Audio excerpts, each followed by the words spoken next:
Terserah Ayahanda, yang manakah tombak pusaka yang bisa Nanda bawa ke dalam Lor Pasar, kata Sutawijaya. Sutawijaya, karena kau adalah anakku, tombak Kiai Pleret biarlah disimpan di dalam kadipaten. Kau bisa bawa tombak Kiai Penatas. Tombak Kiai Pleret lebih aman kalau disimpan di sini. Sekaligus bisa menjadi sifat kandel Kadipaten Pajang, kata Adipati Hadiwijaya. Baik Ayahanda, kata Sutawijaya. Sementara ini tombak Kiai Penatas dapat kau simpan dulu di rumah ayahmu Pemanahan. Kalau rumahmu sudah jadi, tombak pusaka itu bisa disimpan di dalam Lor Pasar, kata Adipati Pajang. Berapa saat mereka masih berada di pendopo. Lalu setelah perbincangan selesai, maka tombak Kiai Pleret dibawa masuk ke ruang dalam, sedangkan tombak Kiai Penatas dibawa ke rumah Pemanahan. Esoknya beberapa orang tukang kayu sudah mulai membangun rumah di daerah Lor Pasar, yang nanti akan digunakan sebagai tempat tinggal Sutawijaya, anak angkat Adipati Pajang. 2 hari kemudian, ketika di Sasono Sewoko Kadipaten Pajang diadakan pisowanan, maka diumumkan kepada seluruh rakyat Pajang bahwa mulai saat ini Sutawijaya telah diangkat menjadi anak oleh Adipati Hadiwijaya dan mendapat sebutan Mas Ngabei Sutawijaya dan akan berdiam di dalam Lor Pasar. Demikianlah mulai saat itu tombak pusaka Kiai Pleret telah disimpan dan menjadi sifat kandel Kadipaten Pajang. Sedangkan Mas Ngabei Sutawijaya menyimpan tombak pusaka Kiai Penatas di rumah ayahnya Pemanahan. Keesokan harinya, pada saat hari masih pagi, seorang prajurit menghadapkan Kanjeng Adipati Hadiwijaya mengatakan bahwa ada prajurit sandi yang baru datang dari Penarukan ingin menghadap Kanjeng Adipati. Suruh prajurit itu masuk ke ruang dalam, kata Adipati Hadiwijaya. Prajurit itu pun keluar beberapa saat kemudian.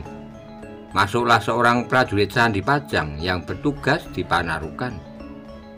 Masuklah, kata Adipati Pajang.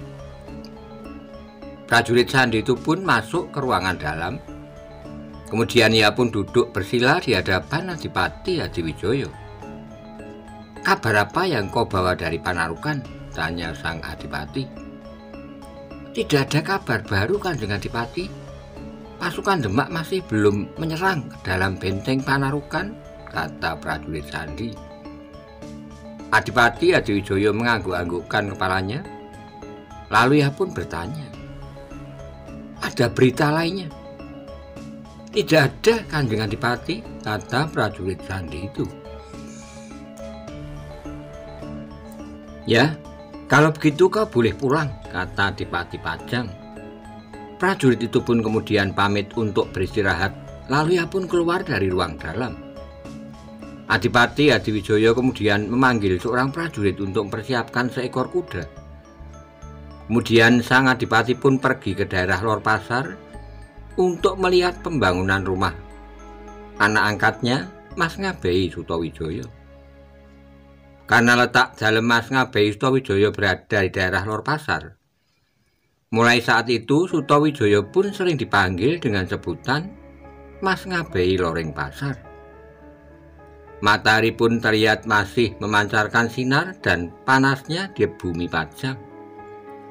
Dan ketika Adipati Hadiwijaya sedang sibuk membuatkan sebuah rumah untuk anak angkatnya Mas Ngabei Loreng Pasar, maka di Penarukan terjadi kejenuhan yang melanda ribuan prajurit di pasukan Kesultanan Demak yang sedang mengepung benteng kota Panarukan. Para prajurit hanya bisa menunggu perintah dari Senopati Agung Kanjeng Sultan Trenggono kapan mereka akan mendobrak pintu benteng Panarukan. Rasa jenuh bukan hanya menghinggapi para prajurit saja, tapi juga dialami oleh para tumenggung dan para pimpinan dari semua kesatuan prajurit Demak. Di dalam salah satu perahu yang berlabuh tidak jauh dari pesisir, yang berisi prajurit tempur laut Jolopati. Rangga Pawira terlihat sedang berbicara dengan Panji Sukoyono. "Ki Panji, saya akan turun ke darat mengambil perbekalan bahan makanan untuk para prajurit Jolopati," kata Rangga Pawira. "Ya, berangkatlah, Ki Rangga. Hari ini memang hari pengambilan perbekalan bahan makanan untuk para prajurit Jolopati," kata Panji Sukoyono. "Tapi Ki Panji, bolehkah saya menyampaikan keluhan ratusan prajurit kita?" kata Rangga Pawira. "Keluhan prajurit? Tidak seharusnya para prajurit Jolopati mengeluh," kata Panji Sukoyono. "Mereka bukan mengeluh tentang makanan maupun minuman, apalagi ketakutan terhadap musuh. Tetapi mereka merasa jenuh itu menggung, hanya mengepung musuh tanpa berbuat sesuatu selama hampir 3 condro," kata Rangga Pawira. "Ya, Ki Rangga, aku pun sebetulnya juga merasa jenuh, hanya bisa menunggu saja. Tetapi kita semua hanya bisa menunggu perintah dari Senopati Agung Kanjeng Sultan Trenggono," kata Ki Panji. "Ya Ki Panji," sahut Ki Rangga, "selama belum ada perintah dari Senopati Agung, maka para prajurit tidak bisa berbuat sesuatu. Mereka hanya berdiam diri menunggu perintah," kata Panji Sukoyono. "Ya Ki Panji, tapi apakah Ki Panji tidak bisa mengajukan usul pada Ki Tumenggung Siung Laut untuk membicarakan masalah ini dengan para senopati pengapit?" kata Rangga Pawira. "Ki Rangga, kejenuhan ini bukan hanya melanda pasukan tempur laut Jolopati saja, tetapi mungkin sudah melanda semua prajurit Demak yang mengepung benteng kota Panarukan," kata Panji Sukoyono. "Ya Ki Panji," jawab Rangga Pawira. "Baiklah Ki Rangga, hari ini biarlah aku saja yang berangkat mengambil perbekalan. Aku akan menghadap Ki Tumenggung Siung Laut, dan aku akan berbicara tentang kejenuhan para prajurit Jolopati," kata Ki Panji. "Baik Ki Panji," kata Rangga Pawira. "Kau jaga semua perahu Jolopati. Aku segera akan berangkat mengambil perbekalan," kata Panji Sukoyono. "Baik Ki Panji," kata Ki Rangga. Beberapa saat kemudian 3 buah perahu Jolopati telah bergerak menuju pantai untuk mengambil perbekalan bahan makanan bagi separuh prajurit Jolopati yang berada di atas perahu. Para prajurit pun mendayung perahu menuju arah selatan. Hempasan ombak yang mengenai dinding perahu membuat perahu sedikit terayun ke samping. Beberapa saat kemudian, ketiga perahu itu pun telah berhenti. Ujung lunas perahu telah kandas terkena pasir pantai. Kemudian Panji Sukoyono bersama beberapa prajurit Jolopati turun dari perahu, berjalan menuju tempat penyimpanan perbekalan bahan makanan. Setelah berbicara dengan para prajurit yang menjaga perbekalan, maka Ki Panji pun berunding dengan beberapa prajuritnya. 2 orang ikut aku, lainnya mengisi 2 buah perahu kita dengan bahan makanan.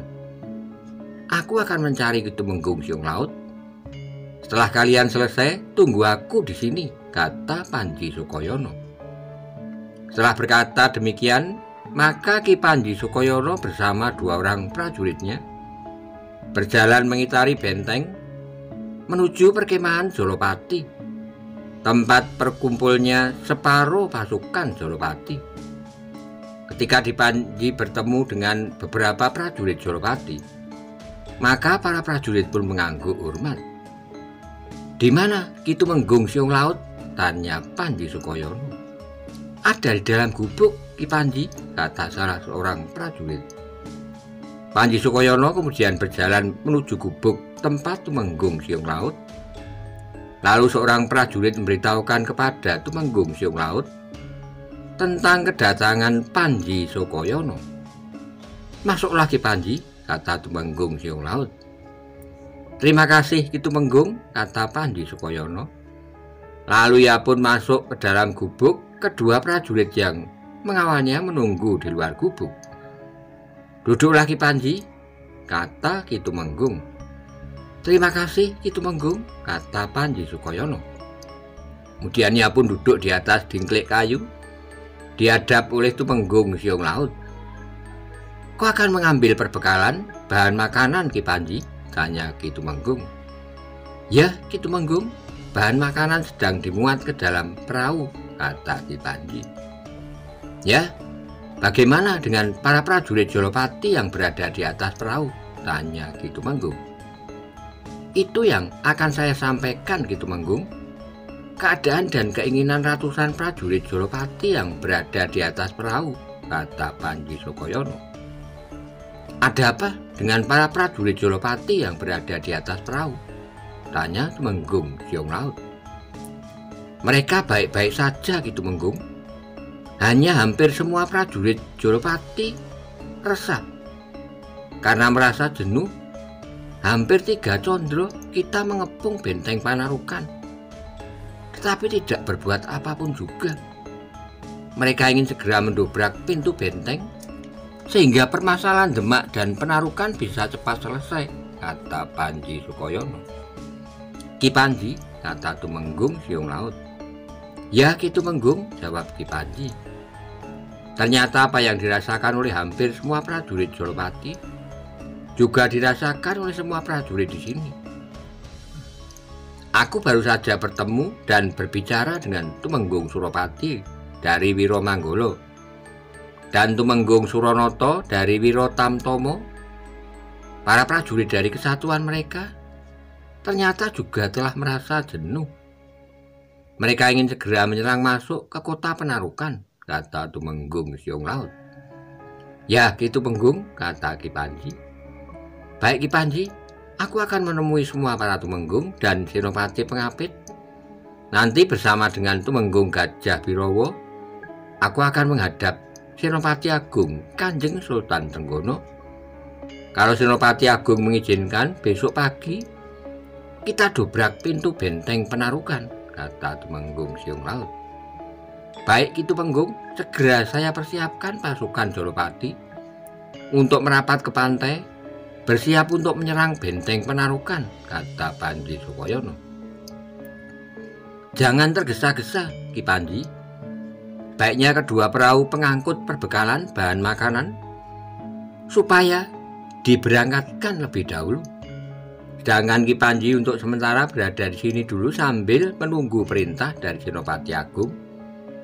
Bukankah di perahu sudah ada Ki Ronggo Pawiro?" kata Tumenggung Siung Laut. "Ya Ki Tumenggung, Ki Ronggo Pawiro berada di atas perahu," kata Panji Sukoyono. "Aku akan pergi menemui Ki Tumenggung Gagak Anabrang. Lalu tentang urusan perbekalan, biar nanti Ki Ronggo Pawiro yang mengurus pembagian bahan makanan di perahu," kata Tumenggung Siung Laut. "Ya, saya mohon diri Ki Tumenggung," kata Ki Panji. Lalu ia pun keluar dari gubuk diikuti oleh kedua prajurit Jolopati menuju tempat penyimpanan perbekalan. Kedua perahu pengangkut bahan makanan itu pun kemudian diperintahkan untuk berangkat lebih dulu menemui Ki Ronggo Pawiro, sedangkan Panji Sukoyono tetap berada di perkemahan Jolopati untuk menerima perintah selanjutnya dari Tumenggung Siung Laut. Tumenggung Siung Laut kemudian keluar dari gubuk, lalu ia pun berkata kepada 2 orang penjaga gubuk, "Kalau ada yang mencari aku, bilang aku pergi ke perkemahan Wirobrojo menemui Ki Tumenggung Gagak Anabrang." "Ya Ki Tumenggung," kata prajurit itu.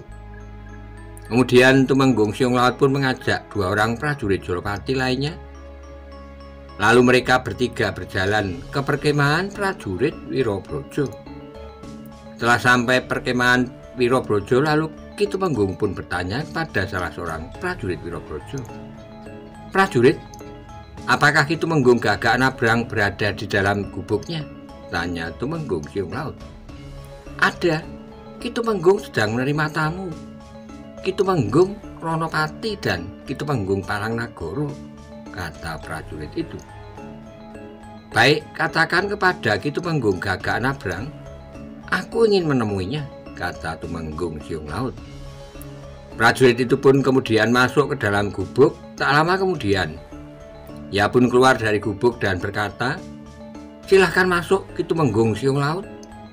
Tumenggung Siung Laut pun masuk ke dalam gubuk. Di sana terlihat Tumenggung Gagak Nabrang duduk berhadapan dengan Tumenggung Ronopati dan Tumenggung Palangnegara. Silahkan duduk Ki Tumenggung Siung Laut, kata Tumenggung Gagak Nabrang. Setelah menanyakan keselamatan masing-masing, maka Tumenggung Gagak Nabrang berkata kepada tamunya, Tumenggung Siung Laut, janur gunung Ki Tumenggung. Perkemahan prajurit Wirabraja ada yang penting Ki Tumenggung, tanya Tumenggung Gagak Nabrang. Ya Ki Tumenggung, maaf, ternyata ada tamu Ki Tumenggung Ronopati dan Ki Tumenggung Palangnegara, kata Tumenggung Siung Laut. Ya Ki Tumenggung, memang sebaiknya kita lebih sering berkumpul seperti ini, kata Tumenggung Ronopati. Kebetulan Ki Tumenggung berdua berada di perkemahan Wirabraja, sehingga aku tidak perlu berjalan kaki mencari Ki Tumenggung berdua dengan mengitari benteng Penarukan, kata Tumenggung Siung Laut. Ketiga Tumenggung itu pun tersenyum mendengar perkataan Tumenggung Siung Laut. Ki Tumenggung Gagak Nabrang dan Ki Tumenggung berdua, kedatangan saya kemari hanya ingin berbincang. Apakah prajurit Wirabraja mengalami keadaan seperti yang dialami oleh prajurit Jolopati, kata Ki Tumenggung Siung Laut. Ada apa dengan para prajurit Jolopati, tanya Tumenggung Gagak Nabrang. Mereka jenuh karena hampir 3 condro ini hanya mengepung Panarukan, berdiam diri tanpa berbuat sesuatu. Lalu bagaimana keadaan para prajurit Wirabraja maupun yang lainnya, tanya Tumenggung Siung Laut. Beberapa ronggo telah melapor kepadaku tentang kejenuhan para prajurit Wirabraja, kata Tumenggung Gagak Nabrang. Prajurit Wiraraja juga telah merasa sangat jenuh. Itu juga sebetulnya yang kami bicarakan saat ini dengan Ki Tumenggung Gagak Nabrang, kata Tumenggung Ronopati.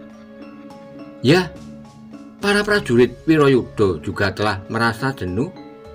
Kita harus berbuat sesuatu, kata Tumenggung Palangnegara. Ya Ki Tumenggung, tadi saya telah bertemu dengan Tumenggung Suropati dan Tumenggung Suronoto. Ternyata semua prajurit Wiromanggala dan Wirotamtama juga telah merasa jenuh, kata Tumenggung Siung Laut.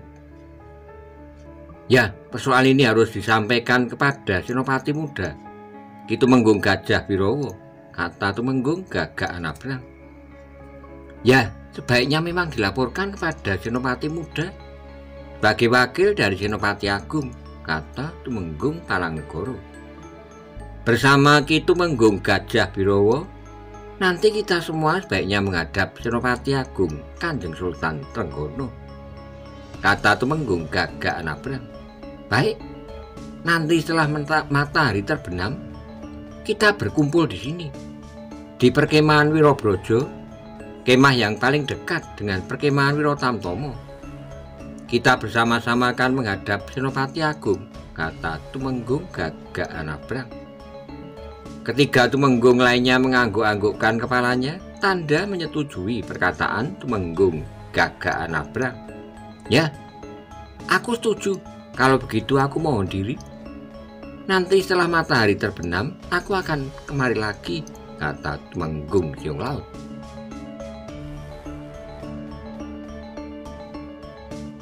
Ya, baiklah, jangan lupa.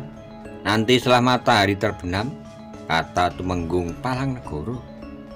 Tumenggung Siung Laut kemudian bangkit berdiri, melangkah keluar dari perkemahan Wirabraja, lalu berjalan kaki menuju perkemahan Jolopati. Kedua prajurit Jolopati yang sedang menunggu di luar gubuk kemudian berjalan mengikuti Tumenggung Siung Laut yang sedang menuju perkemahan Jolopati. Dan tak lama kemudian sampailah Tumenggung Siung Laut di perkemahan prajurit Jolopati, dan di depan gubuk ia pun segera disambut oleh Panji Sukoyono. "Bagaimana Ki Tumenggung?" tanya Panji Sukoyono. "Nanti setelah matahari terbenam, para Tumenggung akan menghadap Senopati Agung Kanjeng Sultan Trenggono," kata Tumenggung Siung Laut. "Ya Ki Tumenggung, mudah-mudahan nanti bisa dicari jalan keluar yang terbaik," kata Panji Sukoyono. "Ya, kok tetap berada di perkemahan Jolopati, Ki Panji? Kita menunggu perintah dari Senopati Agung. Kita belum tahu apakah kita besok jadi menyerang benteng Panarukan," kata Ki Tumenggung. "Baik Ki Tumenggung," kata Panji Sukoyono. Matahari pun bergerak terus ke barat, dan ketika senja telah membayang, maka para Tumenggung pasukan Demak pun segera mempersiapkan diri untuk berkumpul di perkemahan Wirobrojo. Setelah membersihkan dirinya, maka Tumenggung Siung Laut segera bersiap untuk berangkat ke perkemahan Wirobrojo. "Ki Panji, aku berangkat dulu ke perkemahan Wirobrojo," kata Ki Tumenggung. "Silakan Ki Tumenggung," kata Ki Panji. Tumenggung Siung Laut kemudian berjalan sendiri ke perkemahan Wirobrojo. Matahari telah tenggelam, malam mulai gelap. Beberapa gubuk prajurit telah mulai ada yang menyalakan lampu minyak. Beberapa saat kemudian Tumenggung Siung Laut telah sampai di perkemahan prajurit Wirobrojo, dan langkah kakinya pun terus menuju gubuk tempat Tumenggung Gagak Anabrang. Tumenggung Siung Laut pun kemudian masuk ke gubuk, dan di dalam gubuk telah ada Ki Tumenggung Gagak Anabrang, Tumenggung Ronopati, Tumenggung Palangnegoro, dan ditambah seorang lagi, Tumenggung Suropati dari Kesatuan Wiromanggolo. "Silakan duduk Ki Tumenggung Siung Laut," kata Tumenggung Gagak Anabrang. "Terima kasih Ki Tumenggung Gagak Anabrang. Ternyata Ki Tumenggung Suropati juga telah sampai di sini," kata Tumenggung Siung Laut. "Ya Ki Tumenggung, Ki Tumenggung Suropati tadi sore telah bertemu dengan Ki Tumenggung Gajah Birowo untuk minta izin menghadap Senopati Agung," kata Tumenggung Gagak Anabrang. "Berarti kita bisa langsung menemui Kanjeng Sultan di perkemahan Wiro Tamtomo," kata Tumenggung Palangnegoro. "Ya, sebaiknya kita berangkat sekarang," kata Tumenggung Ronopati. "Ya baiklah," sahut Tumenggung Suropati. Mereka pun kemudian berdiri, lalu semuanya berjalan keluar dari gubuk. 5 orang pimpinan prajurit Demak berjalan bersama menuju perkemahan Wiro Tamtomo, berniat menemui Senopati Agung Kanjeng Sultan Trenggono. Dari jauh terlihat gubuk yang dijaga oleh 2 orang prajurit Wiro Tamtomo. Prajurit itu sedang berdiri siap di depan gubuk. Ketika sudah dekat dengan gubuk Kanjeng Sultan, maka Tumenggung Suropati berkata kepada prajurit Wiro Tamtomo yang menjaga gubuk, "Sampaikan kepada Kanjeng Sultan, kami 5 orang Tumenggung ingin menghadap," kata Tumenggung Gagak Anabrang. "Baik Ki Tumenggung," kata prajurit itu. Lalu ia pun segera masuk ke dalam gubuk. Saat kemudian prajurit itu pun keluar dari gubuk sambil berkata, "Silahkan masuk Ki Tumenggung." Ke-5 orang Tumenggung itu pun segera masuk ke dalam gubuk. Di sana terlihat Kanjeng Sultan duduk di atas kursi pendek.